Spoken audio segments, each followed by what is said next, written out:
Abaserikale baffe babali mu kukola kunoonyereza ku musango gwa murder by shooting eyabaddewo nga 12 omwezi guno mwaka guno mu bitundu bya Raja Chambers wano mu Parliamentary Avenue wano mu Kampala.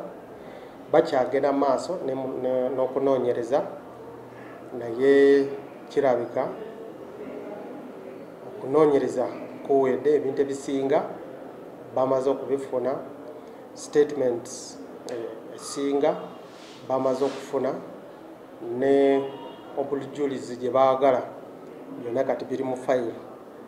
Kati leero fayiro bagiweereza eri mu ofisi ya DPP, ofisi ya omuwaabi wa gavumenti.